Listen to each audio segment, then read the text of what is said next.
కోడికి నరిష్ చేయాలి, లేకపోతే స్టెరాయిడ్ ఇచ్చైనా చికెన్ నెక్ని ఏనుగులా మార్చేయాలి అంటూ ఉన్నారు.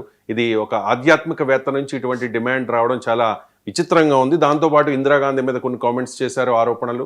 అండ్ మోదీ రంగంలోకి దిగాలంటూ ఉన్నారు. మీ కామెంట్ ఏంటి? ఎస్ అండి, ఇప్పుడు సద్గురు ఇషా ఫౌండేషన్ ఎస్టాబ్లిష్ చేసి భారతదేశంలోనే కాకుండా ప్రపంచంలోనే గొప్ప ఆధ్యాత్మికవేత్తగా ఆయనకి పేరుందనమాట. అంటే ఇప్పుడు ఈయన దేశభక్తుడిగా కొత్తగా అవతరించారు అని మనం చెప్పుకోవచ్చు. ఎందుకంటే ఇప్పుడు మనం చూస్తున్నాం, ఇది భారతదేశ దేవుళ్ళ మీద మాట్లాడడం, కామెంట్ చూడడం, నాన్ వేసి ఇవన్నీ మనం చూస్తున్నాం అనమాట.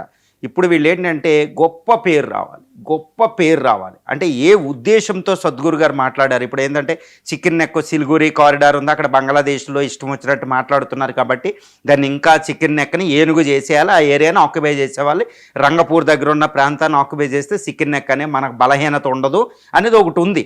దీన్ని ఈయన క్వశ్చన్ అడిగారు. ఎవరు అడిగారు? ఆయన ఇన్స్టిగేట్ చేస్తే అడిగారా?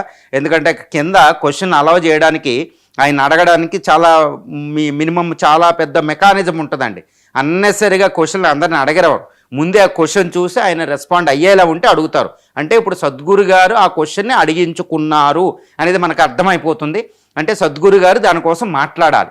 ఇంతవరకు ఇప్పుడు ఆధ్యాత్మిక విషయాలే కాకుండా దేశానికి సంబంధించిన విషయాలు మాట్లాడితే ఒక దేశభక్తుడిగా పేరుండాలి అనేది ఒకటి ఉంది. రెండోది ఏంటంటే ఆయన మాట్లాడిన దాంట్లో చాలా ఒక విషయాన్ని మనం పరిగణించాలి.